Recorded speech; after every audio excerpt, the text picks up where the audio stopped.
waxaan leeyahay ummadda Soomaaliyeed meel kasta iga dhageysanayaan sanad wanaagsan ilaahay sanadkan ha idinkaga dhigo dhammaanteenba ama dhammaantiinba mid khayr qaba mid doorbashi barwaaqa ah mid guul iyo qof walba wuxuu doonayo uu ku dhammaado caafimaad inuu noqdo mid caafimaad dadku ay ku helaan aw dadkii jirana inuu ilaahay caafimaad ka siiyo waxaan kaloo oon leeyahay dadkii halgankii ku dhaawacmay ama bukaanka ah in ilaahay caafimaad uu siiyo so marka guddigan waxaan rajaynayaa sanad barwaaqa ah oo dhammaanteedna bashbashi barwaaqa noogu bilaabma nooguna dhammaado mudane axmed yaasiin jaamac sanadkii 2019 ayaynu ku jiraa sanadkii 2020 insha Allah waan rajaynaynaa saacadahan soo socda waxaan leenahay intii 2020 ay u noqotay ilaahay ha idinka dhigo sanadkii hore sanad ka wanaagsan sanad aad wixii xumaa aad ku ilowdaan wixii wanaagsaneed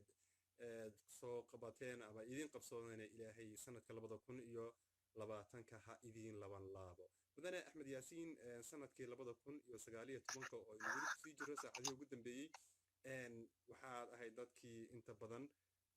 ku noqnoqon hayay East Africa gaar ahaan Soomaalida Ogaadeniya Ethiopia East Africa Soomaaliya oo iyadana tagtay dalkan Canada aynu joognana dee weyn ogeyn sanadkii qaabkii hawshu ay u bilaabatay iyo ka axmed yaasiin ahaan هذا السنة كان سنة نوعية وقوعها بل أنت هنا قاعدين أن نمان مالها أدمرتي وحياة هذا شخصيا سنة كان 18 difference نوعية ودحي والله سنة كان وحوها سنة متقانا فرحات بدن سنة وحوها مرغة بدن سنة وحوها عن دق بدن عن برتي سنة وحوها إن wax walba oo madow ay cadaadeen wixii cadaan ay madoobaadeen laakiin aniga khaasatan sanadkan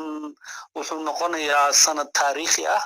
waa sanad aad u arkaysid waxyaabo badan inay taariikhda geeska Afrika iska bedeleen waxaadna u malaysaa in mataqaanaa ay xaaladda geeska Afrika weli aynan fariisanin ay waxyaabo badan ay socdaan waxaan ku faraxsanahay nabadda sanadkan ka jirta Somali region waxaan aad ugu faraxsanahay deegaankeenu inuu maanta uu nabad yahay nabadaasna run ahaantii ay keentay ONLF in qof kaleeto oo ama urur kaleeto ama dowlad kaleeto oo aan dhihi karo keentay nabadaas aynan jirin waxaan ilaahay ka baryayaa in dadkeenu ay arkaan ay gartaan mataqaanaa faa'iidada ay leedahay midnimada faa'iidada ay leedahay isku tashiga faa'iidada ay leedahay wada shaqaynta khaasatan aniga sanadkan aniga ku dhahay waxyaabo badan oo mugdi aan waa arkay oo mugdi badan baa iftiinii noqday oo aniga aan garosaday waxyaabo badan oo isdhahayay dadkeenu ma ahana iyagoo iftiinii ahayd ayay mugdiga noqdeen khaasatan ani ahaantii marka waxay leeyihiin inta badan waxaan moodaa sidoo codku aad buu daciif yahay waxaad samaynaysaa dhanka Facebook aan si toos ah kaga soo wacaya telefoonka iga go adigoo ma okay waaye aad iyo aad baad uga inka raali gelinaynaa marwooyin iyo mudanayaal waxaan waa iska farsamo sidaad marba ugu tala gashay inayna kugu qabsoomin baa la arkaa markaas hadba siday inoogu caana badin hayso ayaynu inaguna u rogroganaynaa waa Ilays TV halkani waxaan leenahay sanad cusub sanadkiisa ilaahay haynagu gaashiyo bash iyo barwaaqo waa 19 oo laga soo gudbay loona gudbay 2020 isbaab ahsan ayaa yiri ma maqli karo waxba anagu marka sidaa darteed waxaan u gooyay telefoonkii kalena waan dalbay haddii kaa kale uu qabsoomi waayo mas'uuliyadda iyo wax alla wixii xasanaad ah iyo wixii ajri ah ee ka soo sawaaba hadduu codkan wanaagsanaado waxbaa iskale haddii uu xumaadana kayga miyaa hooseeyey kayga hadduu hooseey muhiimadda waa kayga un walaale muhiimadda ugu weyn waa kayga unbaa ugu fiican kiisuu miskiisa oh my god diidan yahay haddana say ku dhici kartaa inuu kani diido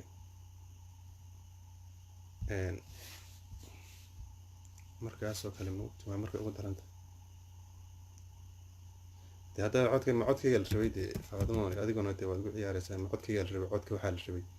la waraystaa la rabay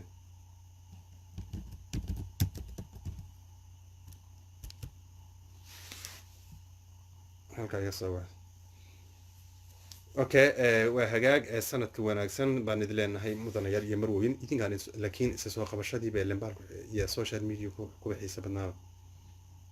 isa soo qabashadii iyo anigana ay qabo haddaad ay qabo weydo wallaahi billaahi waa la dhimanayaa waa hagaag isagii baa rajeynaya mudanihii baa isoo wici doona marka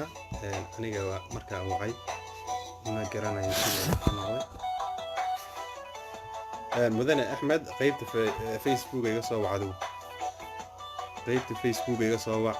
qaybtan uun hadda kaa soo wacayo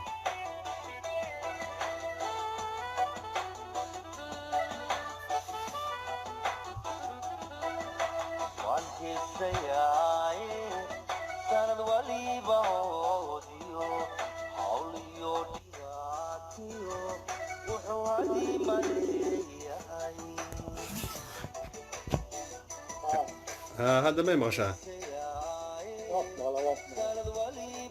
waxaan rajeynayaa inay iyaguna si fiican kuu maqli doonaan insha allah hadday hawshu isku toosan tahay oon qofna qof kale uuna odhanayn waan maqla war ma maqashaan mudanaha ma maqashaan marweyn idinkoo raallia ma maqashaan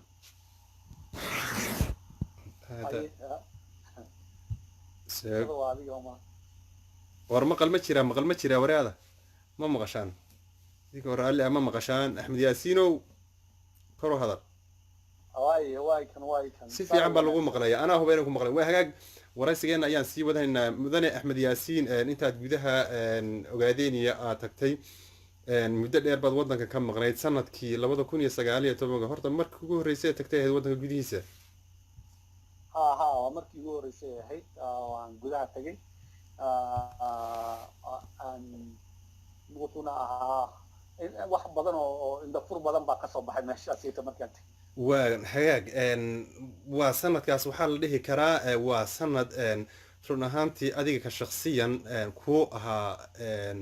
sanad aad iyo aad u wanaagsan baan dhihi karaa ama aad soo aragtid wax wanaagsan ama wax fiican aad soo aragtid laakiin in aad waddankaagii hooyo waddankaagii ood maqli jirtay waddankaagii oo aad la socotay xaaladiisu in mar walba dhibaata ka jirto in aad gudihiisa tagtid ood bahliyo u qabtay waxaa la dhihi karaa wax la barbar dhigi karaa ayaaba iska yar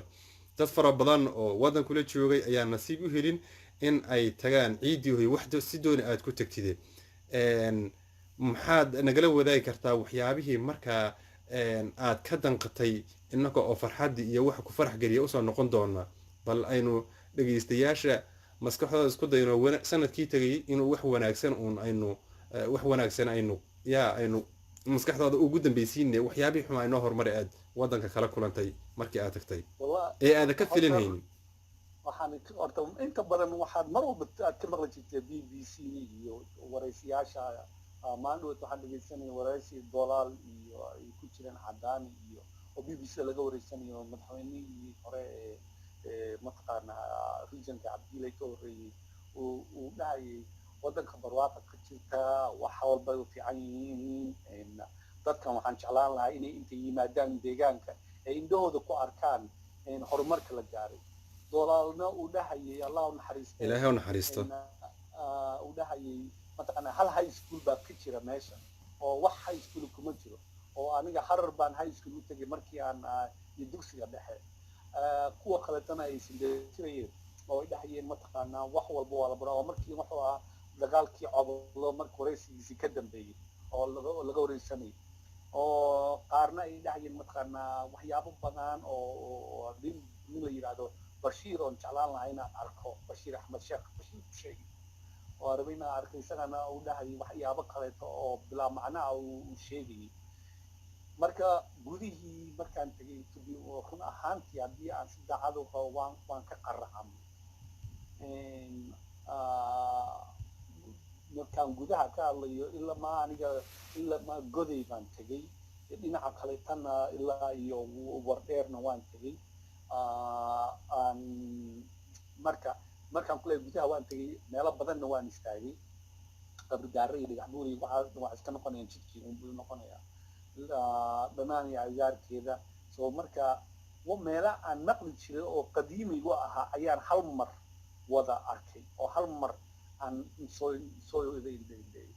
waxaan aad uga xumaaday waxa weeye halkan waxyaabaha basiga oo dadku ay caadi u qaataan waxa waa korontada waa internetka so waxay la socday markii dambe carruurtayda oo aan iyagana aan rabay inay arkaan korontadii internetka oo aad iska og tahay baa jijiga iyo aad sabab xitaa kan go-a waa waxa basiga ah dadku ay arkayaan waxyaabaha kaleeta ee mucjisada lahaa waxa weeye oo aan arkay horta iskuulla maan arkin fara badan hadday jiraanna waxa weeye iskuulla wada bilaa macnaa jaamacadii baan tegay jijiyada ku taalay tii qabri daare ku taalay waxay haystaan ay kuumantiga haystaan isay wax u socdaan oo dhan wuxuu ahaa wax aadan adduunka kaleeta aan lagaga dhaqmin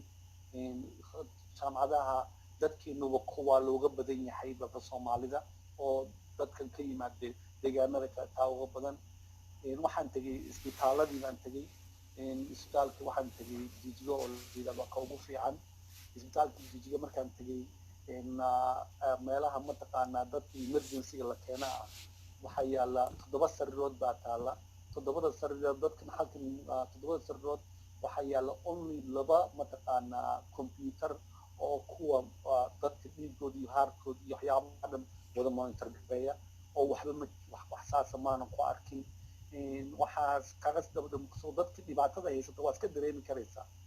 waxaan kale oo aan tegay wax isla markaasna waxaan fiiriyey isbitaalka meelaha dadka ay dhalmada looga qaado ultrasound wax lagu sameeyo ultrasoundka waxaa yaala hal computer baa yaala oo ultrasoundka lagu sameeyo oo ilaa 30 dumar ah oo ka badan oo dhalaya mid walba inay soo lugayso oo caloosha lagu cabiro meesha halkan mataqaanaa ultrasoundka gacanta isagoo lagu wato qof walba qolkiisa loogu tagayo oo lagu fiirinayo ilmaha heartbeatkiisa iyo waxyaabahaasito halka kaleeto dadkii o dhan baa soo wada lugeynaya waxaan tegay meesha dhiigga oo dhiig la-aani ka jirto oo qof markuu accidenta ku dhaco laleeyahay waxaad keensataa 4 qof oo dhiig kugu deeqda oo 4taasna 2 qof adiga adee dhiig ku siinayaan oo qofkii dhaawac ahaa 2 qof ee kaleetana waxay siinayaan donation bay ku bixinayaan halkaas dhiig baan ku donate garay markaan soo noqday dad badan baa ku dhahay dhiig hal donate garay waa loo baahan yahay muddo kadibna dowlad deegaankaaba dhiig inay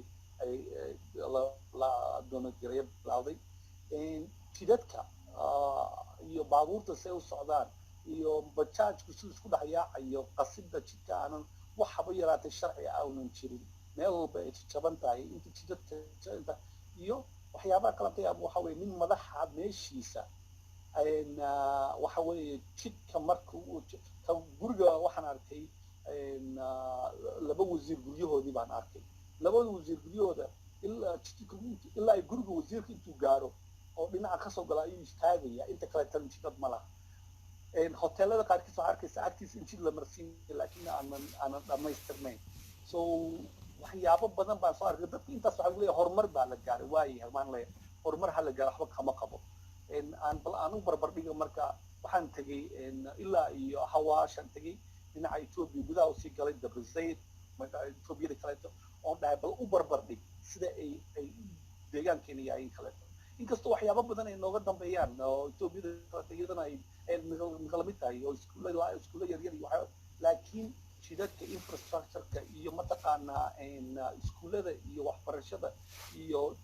inta arday jaamacad deegaanada kaleeto u samaysay way nagaga duwan yihiin so waxyaabaha aan soo arkay marka waxa weeye dowladihii horeetana way dinaagareynayeen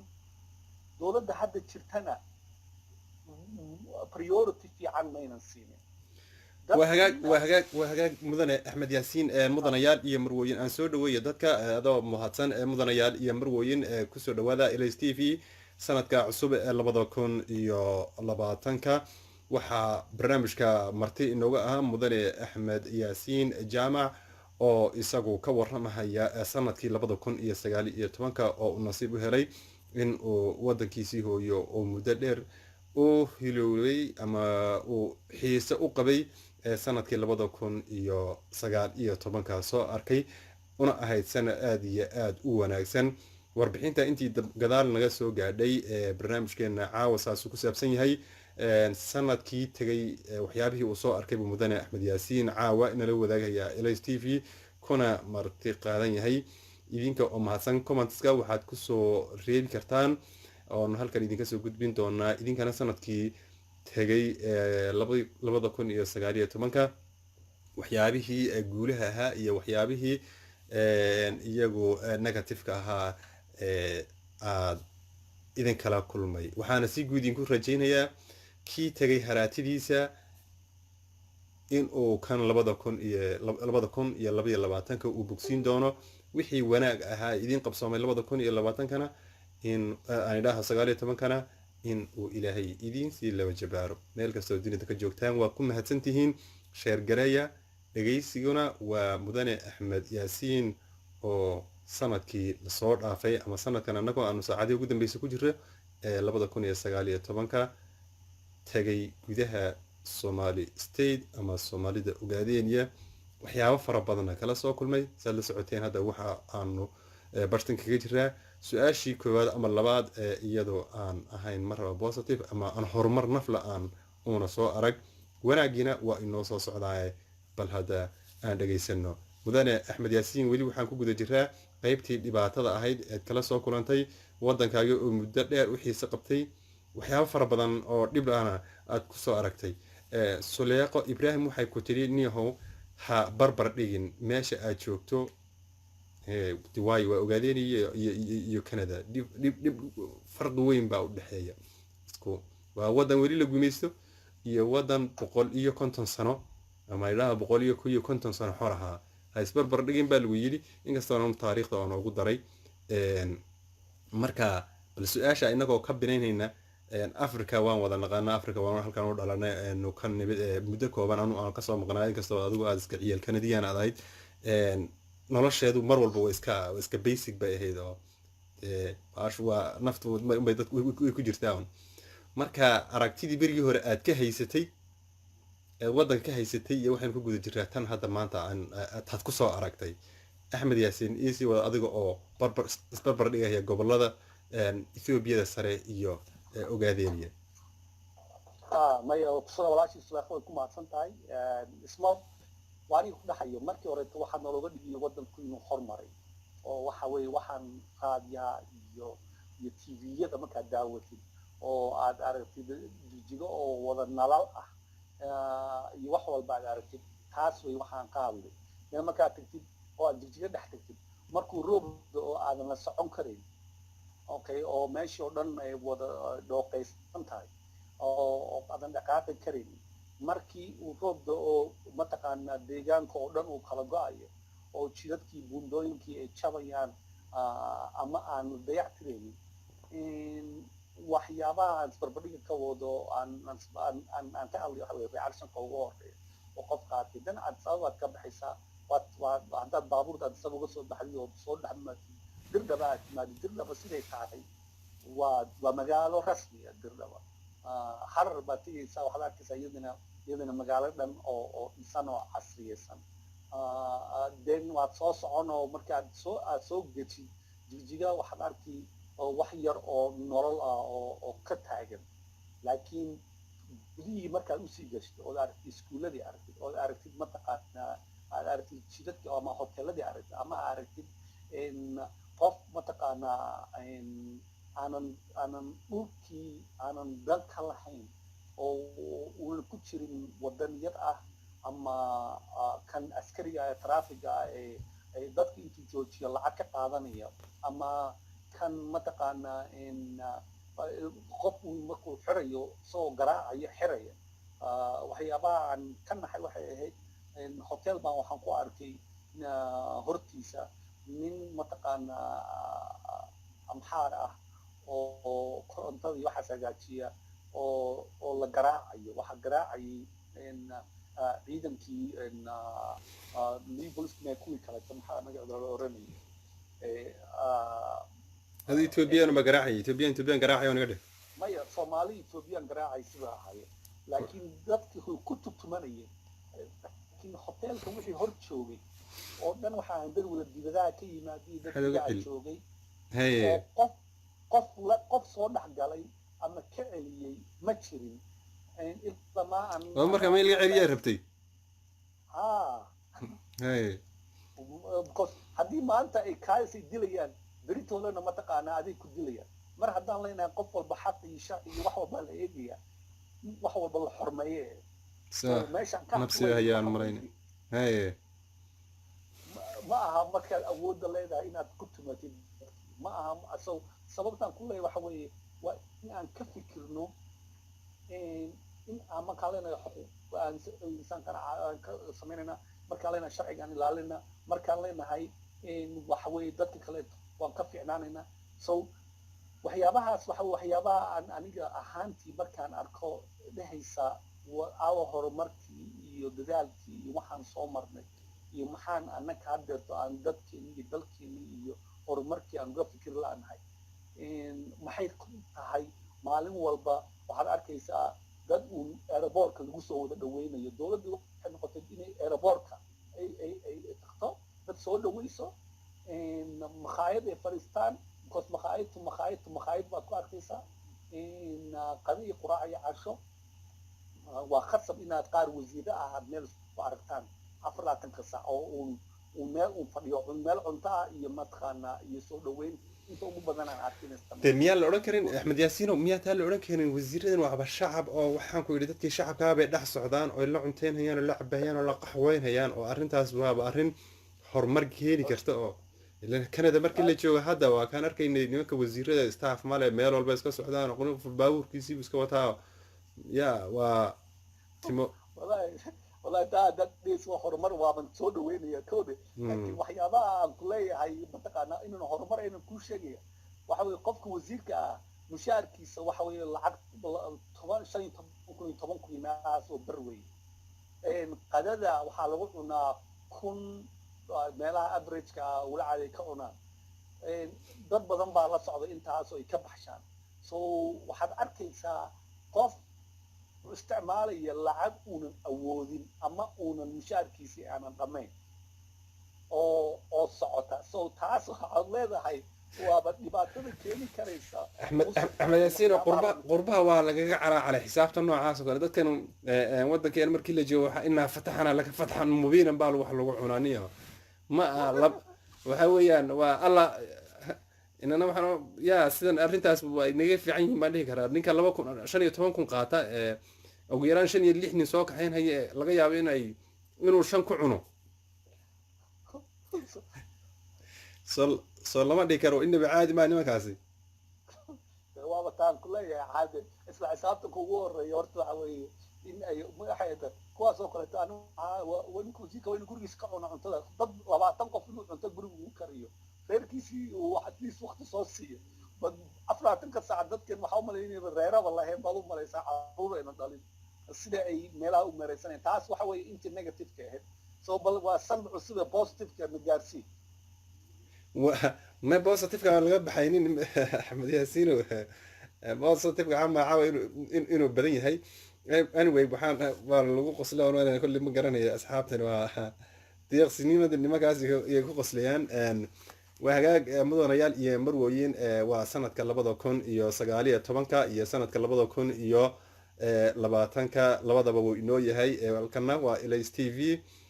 mudane axmed yaasiin baa barnaamijka marti inoogu ah waxaan ku guda jiraa waxyaabihii uu kala soo kulmay sanadkii 2019 gudaha ogaadeenaya oo uu muddo aad u dheer ka maqnaa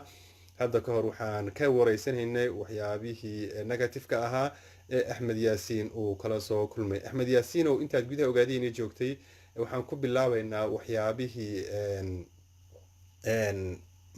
su-aasha ugu dambeysay ee waxyaabihii xumaa saxda ahayn aad soo aragtay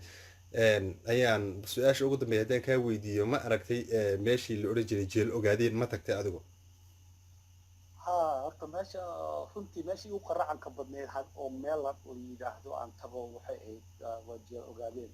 haddana waxaan nala socday laba halgamaa oo qaali ah oo nooga sheekeynayay waxyaabihii iyo dhibaatooyinkii ay ka soo mareen iyo wixii lagu sameeyey waxaan godadkii la geliyey god oo aan indhahayga ku arkay oon aniga xitaa aan galay oo waxaan arkay biyihii dadka lagu gebiga maxaa la yidhahda meeshii uu biyaha meel yar oo war oo kale ah uu geyn jiray waan soo arkay iyadana waxaan horta aada uga xumaaday in meelaha qaarkiis inay rinjiyeeyeen markaan tegay dowlad deegaanku waxay odhanaysay meeshan waxba yaraatee waxba lagama bedelin dhibka wixii ka dhacay dhibaatadii ka dhacday laakiin jeelku wuu furnaa meel waa cunto lagu kariyo meel ciidan ay joogaan meel ay rinjiyeeyeen meelo badan oo ay qurxiyeen iyadoo aan ahayn waxyaabo inay in haba yaraatee wax isbedel ah aanan lagu sameynin so calaa ayi xaal aniga meeshii igu murugada badneed aan arkay waxay ahayd jeel ogaadeen waxaanan jeclaan lahaa dowladdu ballanta ay qaaday ee ahayd jeel ogaadeen in haba yaraatee in laga dhigi doono meel taariikhiyan ah in inta ay goorigoor tahay albaabada si fiican loogu xiro oonan wax shaqo aynan ka socon adartan inuu noqonin meel museum oo kaleeta ah waxaa jirtay oon arkay derbiga ay dadkii maxaabiista ahaa ku qorayeen sometimes qofkii jecel yihiin wax ugu qorayeen sometimes waxay ku qorayeen waxyaabo ay iyagu dareenkooda wuxuu yahay heesay ku qorayeen qaar baa gabayiyar ku qoraya qaar baa aartiyar ku sameynaya so waxaas in aan la bedelin meesha dadka qaarkiis ay deganaayeen waxay ahayd waa qol yar oo musqula oo god ah oo meesha seexanayeen waa meesha ku saxaroonayeen so haddii aan arkay wax murugo ah oo aniga i dhibay oonan ka ahayn mataqaanaa masaakiinta tirada badan ee baryootamaysa waxaa weeye in jeel ogaadeen ayay ahayd axmed yaasiin halkaas su-aal waxay xasuusisay baryootanka iyo masaakiinta faraha badan ee suuqa joogtay adisabiyo jigjiga yaa baryootan badan waxaan dhihi karaa haddii la dhaho population ahaan haddii la dhaho waxaa baryootan badan jigjiga dadka jooga masaakiinta joogta maxaa dhacay numberkooda ayaa waxa weeye let's just say inay jigjiga ay ku nooshahayba 500,000 kun laakiin dadka waxbaraya sabana dhowr milyan ku nool yihiin marka waa isku mid ama jigjiga aad u badan because maxaayad baad kasoo bixi ama geli waxa weeye 20 qof ayaa hortaagan oo baryootamaysa so marka taasna wax laga samayn kara ma jirto hal ama laba qof wax waad siin hadhowti inta kaletana way lacag bay rabaan ama waxbayba ama lacag iyo cunta rabaan so marka masaakiinta aad bay ugu badan yihiin ilaahayna waxaan ugu barya inuu u fududeeyo dadka qaarkiisna waxaa la leeyahay masaakiin ruma maba ah oo ganacsataa ayay meesha u yimaadaan oo marka dadkaasi ma dad af soomaali ku hadlaan mise waa dad ethiopian sare ka tagaan runtii waa labadaba dad badan oo mataqaanaa soomaali ah oo deganaa oromada dhex deganaa oo lasoo barakiciyey oo si dhab ah markii ugu horreysay masaakiin u noqday ayaa jira iyo mataqaanaa dad mataqaanaa aanan soomaali ahayn even waxaa jooga mataqaanaa syrian ba ayaa baryootama oo masaakiin ah waa hagaag hal wiil baan rabaa inaan waxna dhex maray aan yar buu ahaa keligiis buu ahaa waxaan ku yidhahda kaalay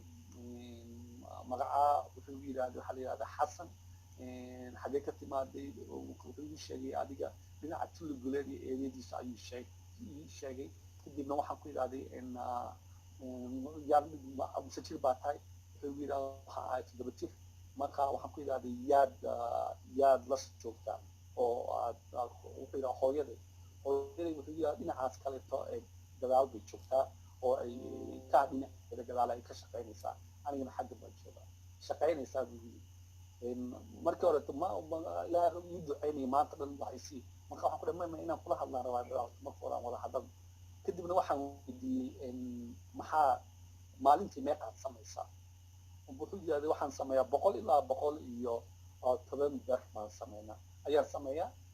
markaad samaysid haddaad intaas samaysid maxaa samaysa markaasaan hooyanaa markaas waxaan ku yidhahday haddaan 100 ber ku siiya haddeerto maad hooyanaysaa wuxuu igu yidhaahday haa so 100kii baan siiyey waxaan ku yidhaha okay haddaba iska hooyay waxa weeye 4 galabnimo markaan saa siiyey kuwii walaalkiisu ii soo diray kii walaalkiisna waxaan siiyey isagana 50 markaan siiyey isagana 100 siiyey kii walaalkii uu ii xanaaqay wuxuu yidhahday walaalkii 100 baa siisay maxaa ana 100 ii siiyey waxaan rabaa inaan ku tuso dadkan way baahan yihiin laakiin waxay u arkeen routine meel ay income ku samaynayaan dadkeenna waa iska yara waa deeqsi oo intaas qof walba wuxuu hayo ayuu siinaya laakiin haddaad mid